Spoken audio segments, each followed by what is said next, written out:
여러분 안녕하십니까. 사회복지 실천론 시간입니다. 이번 시간에 우리가 알아볼 것은 사회복지 실천의 어떤 목적에 대해서 알아보도록 하겠습니다.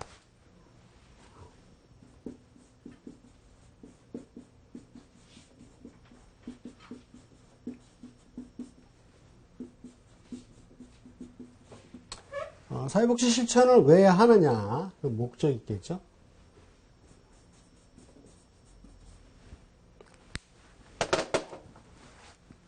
목적이 있으면 목표가 나오겠죠. 그래서 목적을 가지고 그 목표를 달성하기 위해서 하는 건지 사회복지 실천인데, 크게 일반적으로 사회복지를 하는 데 있어서는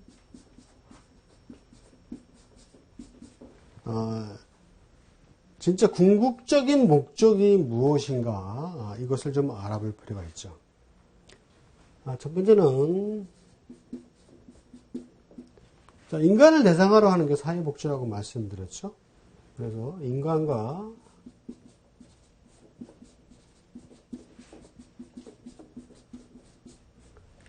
사회 환경 간의 상호 관계를 촉진한다.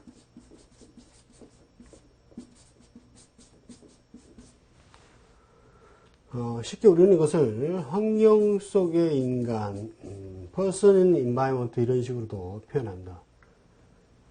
어쨌든 인간하고 이 사회 환경이 상호 관계니까 한 방향으로만 가는 것이 아니라 인간에서 사회 환경, 사회 환경에서 인간 이렇게 양 방향으로 움직이다. 자, 결국 이것은 뭐다? 인간의 삶의 질을 향상시키는 거다. 이것이 궁극적인 목적이다. 그래서 우리나라 헌법에는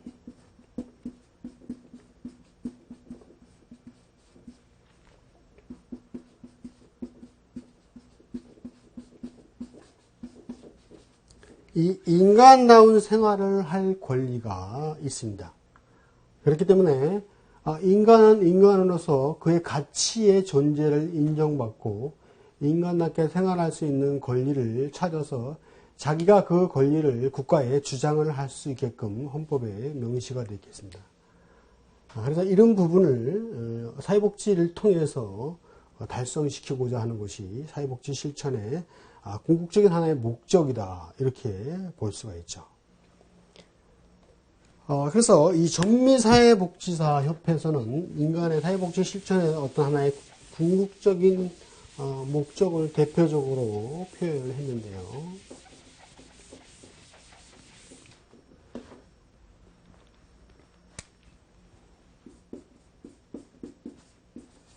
전미사회복지사인데, 첫 번째가 모든 사람의 삶의 질 향상을 위해서 개인과 사회 간 서로 유익한 상호작용을 촉진 또는 회복시킨다, 이렇게 얘기했죠.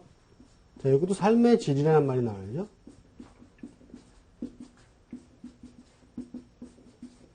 자, 이런 삶의 질을 향상하고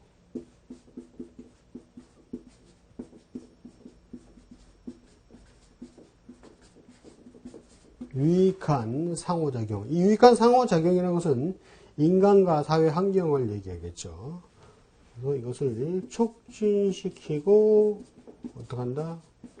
또 관계를 회복시키는 이런 역할을 하는 거죠. 그 다음에 두 번째로 사회복지의 대상은 모든 사람이다. 대상은 모든 사람을 대상으로 한다. 자, 이것이 빈부나 성별, 나이, 학력이나 종교적인 성향, 국적, 가치, 인종, 이런 부분, 기타 여러 가지 많이 있겠죠. 이런 것이 차별 없이 모든 구성원의 삶의 질이 향상될 수 있도록 노력을 해야 한다. 이것이 사회복지의 대상이죠. 그래서 모든 사회 구성이라 하면 상대적으로 소외받는 사회적 약자층에 관심을 갖는다. 이것이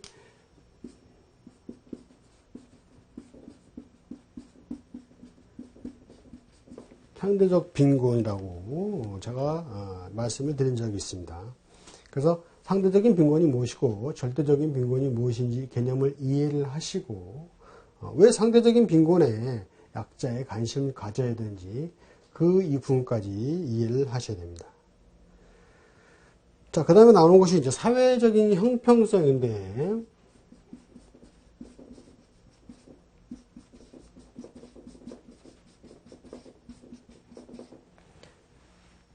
자, 모든 사회 구성원이 욕구 충족을 위한 사회적 자원에 접근할 기회 평등을 보장받는 것이다.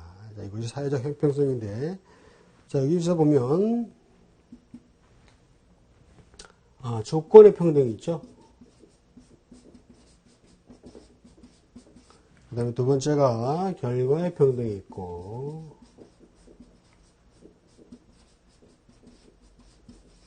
그 다음에 기회의 평등이 있습니다.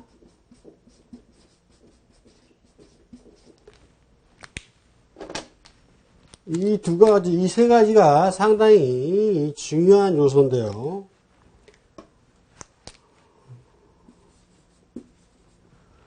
자, 먼저 조건의 평등을 보면, 자, 경쟁에서 불이익을 당하지 않도록 조건을 평등하게 설정하는 것이다. 자, 이것은 무슨 얘기냐면, A라는 사람하고 B라는 사람이 있을 때, 자, B라는 사람을 어떤 장애인으로 보죠. 다리가 불편한 장애인이다. 이렇게 되면, 예를 들어서 100m 달리기를 하면, 똑같은 선에서 A하고 B가 출발을 하게 되면, 일반적으로 우리가 A가 더 빨리 갈 수가 있겠죠? 그럼 조건이 평등하지가 않고 불평등한 것이죠. 자, 그랬을 때는 일정한 도달점에서 이 B가 장애인이니까 장애인에게 어느 정도 이만큼의 뭐가 있어야 돼요? 혜택이 있어야 되겠죠? 그러면 이만큼 가는 거와 이만큼 가는 거에 있어서 어떻게죠? 어느 일정 조건이 평등하겠죠. 이것이 이제 조건의 평등이라 합니다. 사회적 형평성을 위해서 이런 조건의 평등을 해 주어야 모든 사람들이 사회복지 실천의 목적에 부합해서 인간다운 삶을 살 수 있지 않느냐, 이런 것이 나온 것이 이제 조건의 평등이죠. 그 다음에 이제 두 번째가 결과의 평등인데, 이것은 구조화된 차별 사항을 시정해 차별 없는 결과를 만들도록 하는 거죠. 이것은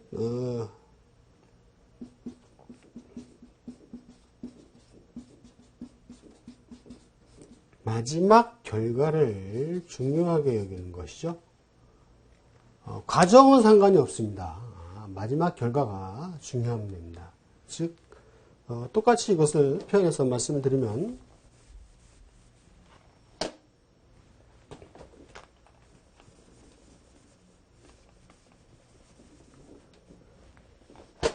A가 일반인이고 B가 장애인이라고 해서 어떤 출발선을 달리하는 것이 아니고, 일단 출발선은 여기서 똑같이 스타트를 합니다. 자, 여기가 목표 지점이죠. 그랬을 때 이 사람이나 이 사람이 어쨌든 여기까지 똑같이 도달하게끔 만들어주는 것이죠. 그러면 결과적으로 평등하게 되겠죠. 이것이 결과의 평등. 우리가 이제 대부분 이것이 이제 사회주의에서 많이 표방을 하고 있죠. 그 다음에 이제 마지막에 나온 것이 이제 기회의 평등이죠. 모든 사람에게 똑같은 기회를 제공하는 것이죠. 이것은 이제 예를 들어서, 대학, 입시를 보죠. 도시하고, 농어촌 있죠? 농어촌 특례라는 게 있죠. 자, 도시에 있는 사람은 도시에 산다는 이유로 어떤 혜택을 가지고 많은 기회를 접할 수 있지만, 농어촌 같은 경우는 그럴 기회가 상대적으로 적죠. 그랬을 때 어떤 그 사회적 형평성을 놓고 보면 도시에 있는 사람이 그 학생이 훨씬 유리한 측면을 갖겠죠. 자, 그랬을 때 어떠죠? 자, 이 사람들에게도 어떤 혜택을 주는 거죠. 기회를 주는 거죠. 어떤 일을 할 수 있는 똑같은 기회를 주는 거죠.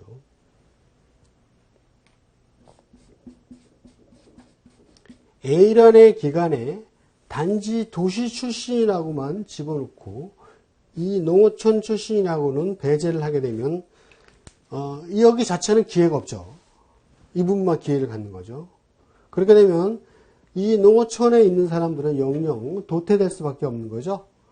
그래서 이런 부분을 방지하고자 이 사람에게도 똑같이 기회를 주고 그 사람들의 역량과 능력을 발휘할 수 있게끔 만들어줘야 된다. 이것이 뭐예요? 기회의 평등입니다. 상당히 중요합니다. 조건의 평등, 결과의 평등, 기회의 평등이 어떤 의미인지 정확하게 이해를 하고 넘어가셔야 합니다. 그래서 이것이 사회적인 형평성의 가장 중요한 세 가지 요소다. 조건과 결과와 비평등. 이것이 어떤 때 조건의 평등이고 어떤 때 기회의 평등이고 결과의 평등이 어떤 것인가, 이 부분을 잘 이해를 하고 계셔야 문제를 풀 수 있는 그런 요소가 될 수 있습니다.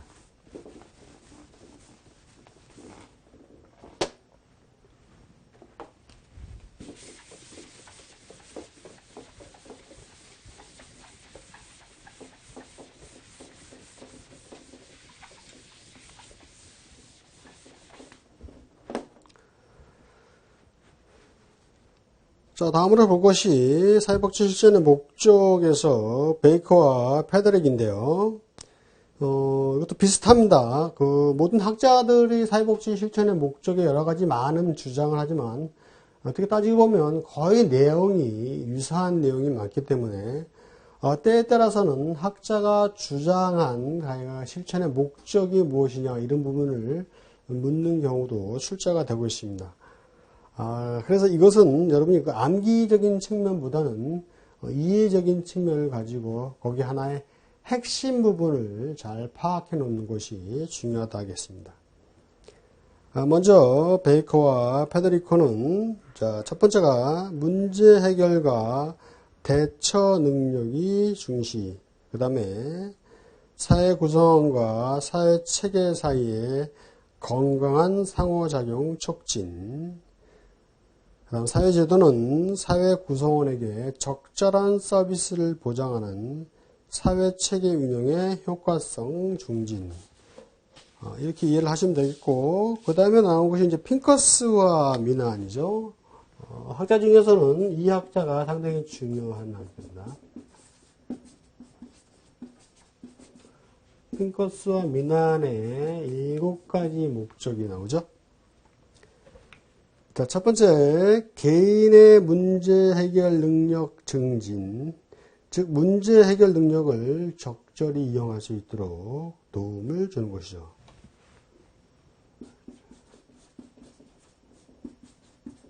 자, 문제 해결 능력. 자, 이것은 뭐예요? 워커가 클라이언트의 문제를 해결해 주는 것이 아니고 해결할 수 있는 능력을 주는 겁니다. 능력. 그러니까 그 능력을 갖출 수 있게끔 원조를 해준다 이 얘기입니다. 즉 워커가 클라이언트의 문제를 직접적으로 해결하는 것은 아니다. 그 문제를 해결할 수 있는 능력을 갖출 수 있게끔 갖춰주는 것이다. 자, 혼동하지 마시고요. 그 다음에 인간과 자원 체계 사이를 연계시킨다. 자, 이것은 인간과 자원의 그래서 중요한 게 뭐다? 연계시킨다. 자, 인간과 자원을 연계시킨다. 이게 중요하죠. 그리고 그래서 이제 이 인간과 자원 사이에 그 자원 체계를 연계시키고 그리고 상호 작용을 촉진 및 개선시킨다. 촉진, 개선. 이렇게 이해하시면 금방 이해가 되시죠? 다음으로 자, 생산적인 관계 형성을 가능하게 한다. 자, 생산성이라는 게 뭐죠?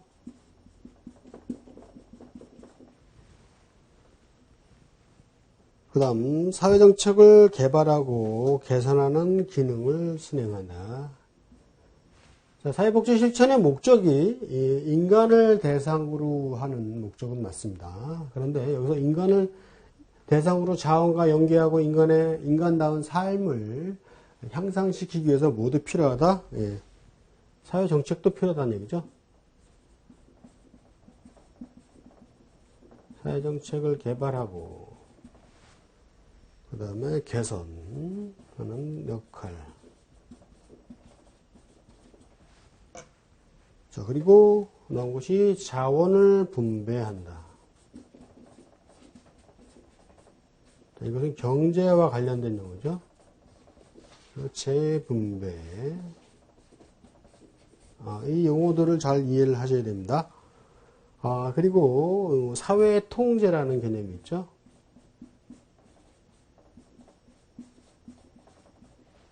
자, 이상이 핑커스와 미나한이 얘기한 사회복지 실천의 7가지 기능인데 상당히 중요한 내용이고 학자에 의해서 시험이 출제가 된다면 이 핑커스와 미나한의 문제가 거의 출제가 된다. 이렇게 이해를 하셔도 될 것 같습니다. 쉽게 이것은 먼저 이제 문제 해결에 있어서 해결을 해 주는 것이 아니라 이 사람의 능력을 길러주는 것이다. 이렇게 이해를 하시고 그 다음에 인간과 자원을 연결시켜준다 그랬죠. 자, 인간과 자원을 연계하게 되면 그 촉진과 개선 사항이 나오겠죠. 그 다음에 사회복지 실천에 있어서 어떤 여러 가지 방향에 대해서 생산적인 관계 형성을 가능하게 된다. 또 관계 형성이죠.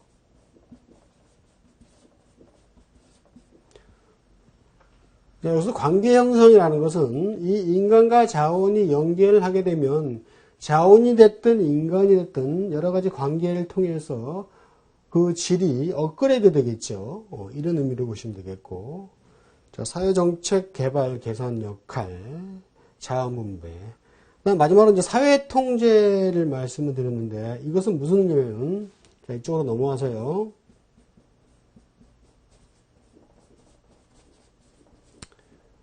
이 사회 통제라는 것은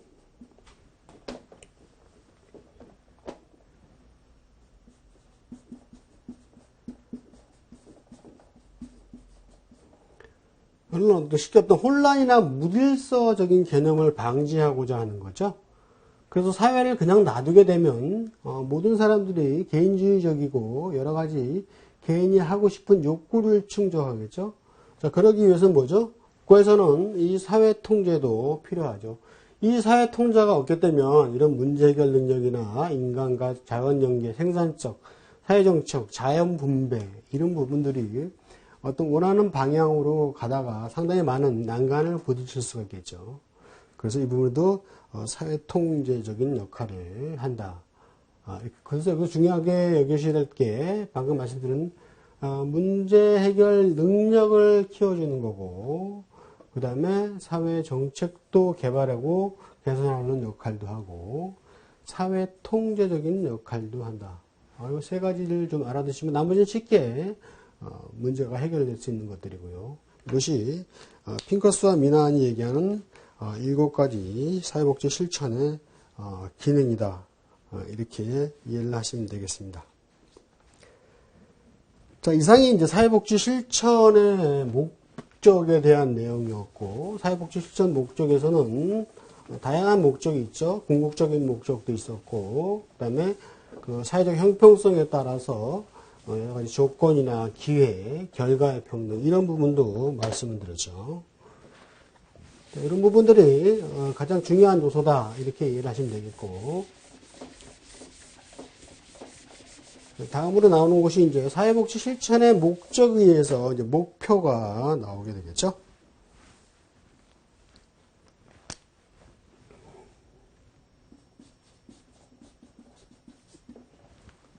전미사회복지협회가 1979년 시카고 회의에서 얘기했던 건데요. 자, 첫 번째가 개인이 자신의 역량을 확대하고 문제 해결 능력 및 대처 능력을 키워나갈 수 있도록 지원한다. 자, 이것은 역량 확대죠.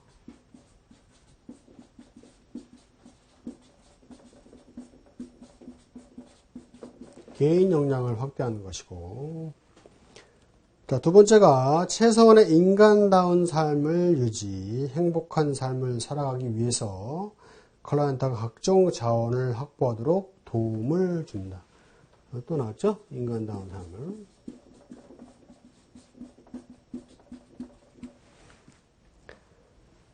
그 다음에 이제 클라이언트의 욕구에 민감하게 반응하고 대응할 수 있는 조직이 되도록 모니터링한다. 클라이언트 욕구 대응 모니터링. 즉 클라이언트의 욕구가 정체되어 있는 것이 아니죠. 계속적으로 변하니까 그 욕구를 모니터링 해야만 욕구가 어떤 부분인지 지속적으로 대응을 할 수 있겠죠. 다음이 조직 간이나 기관 간 관계나 상호작용에 있어서 영향력을 행사한다. 조직, 기관,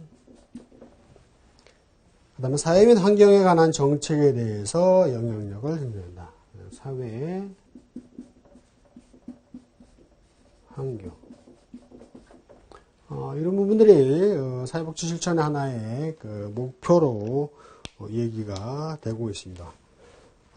이 장에서는 그 사회복지 실천과 그러니까 사회복지 실천의 목적과 목표가 있는데요.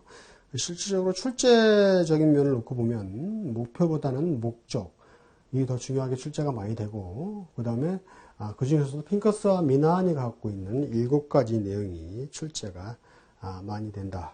이렇게 보시면 되겠습니다.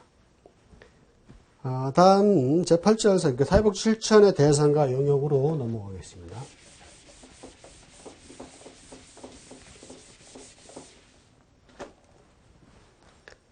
자, 우리가 사회복지 실천을 하는 데 있어서는 인간다운 삶을 즐기고 그들의 삶의 질을 높이기 위해서 모든 구성원을 대상으로 서비스를 한다 그랬죠. 그랬을 때 이 대상도 여러 가지 나눠지고 영역도 나눠지겠죠. 자, 첫 번째 사회복지 실천의 대상 및 영역의 다양성인데요. 자, 사회문제 영역에 따라서 보면 빈곤, 비행, 범죄 이런 부분들을 영역에 나눌 수 있다는 얘기죠.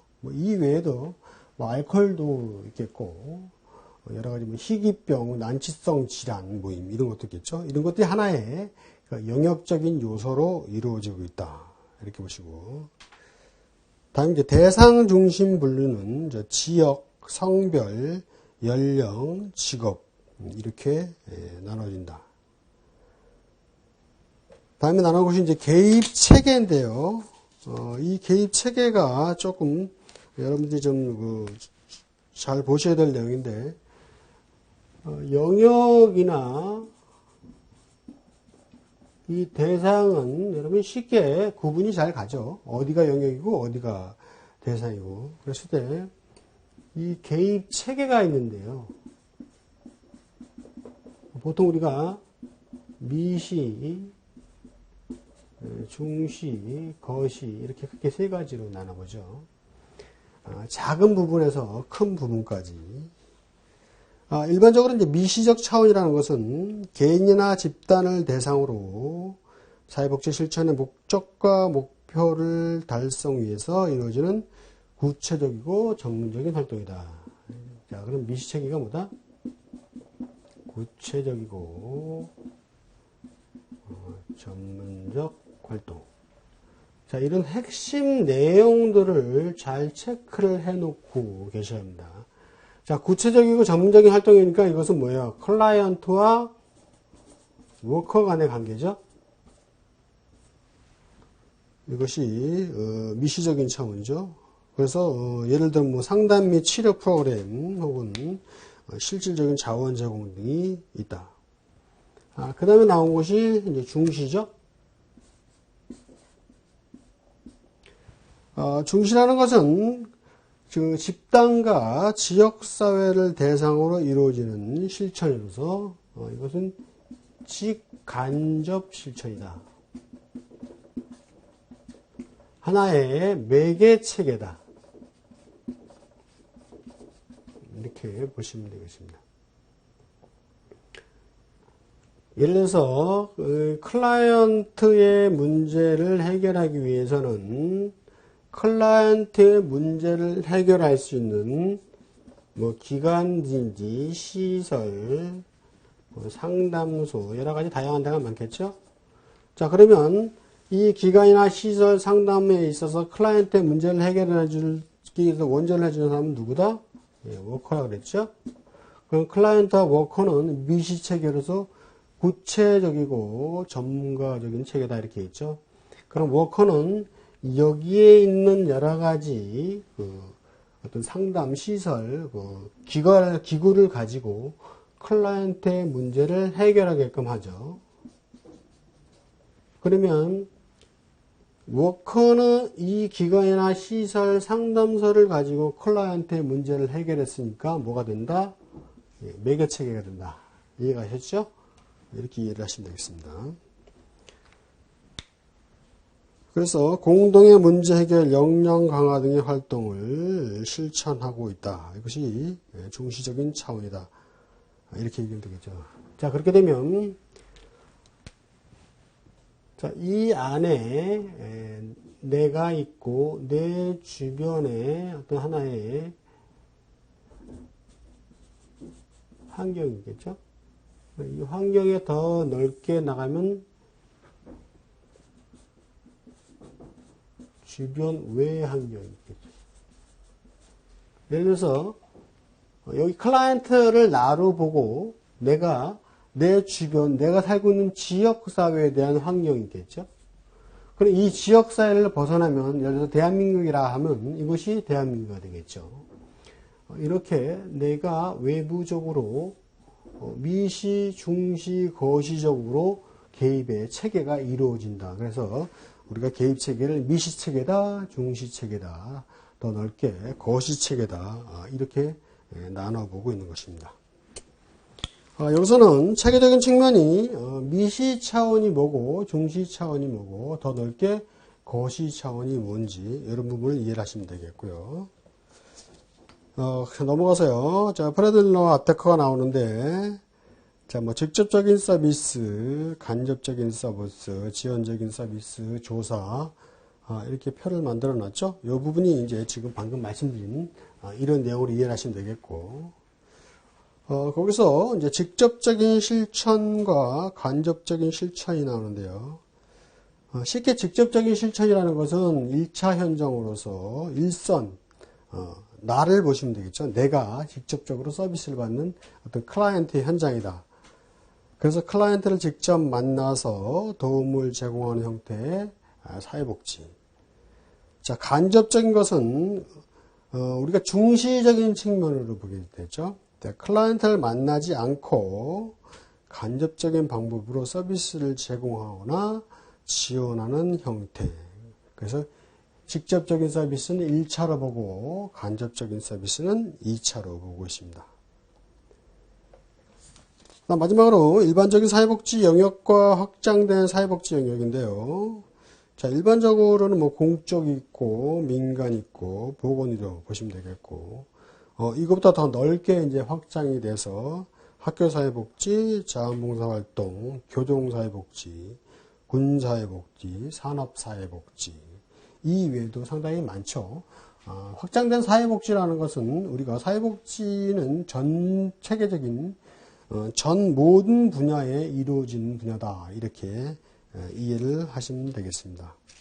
그래서 이번 시간은 사회복지 실천의 목적과 목표, 그 다음에 어떤 부분이 중요하고 특히 핑커스와 민환에 대해서 정리를 하시고 목표적인 측면에서는 전미사회복지협회사의 목표적인 측면을 정리해 놓으신다면 이번 시간에 대한 그 어떤 문제도 크게 여러분이 푸는 데는 쉽게 해결할 수 있는 그런 부분이 되겠습니다. 자, 이번 시간 마치겠습니다.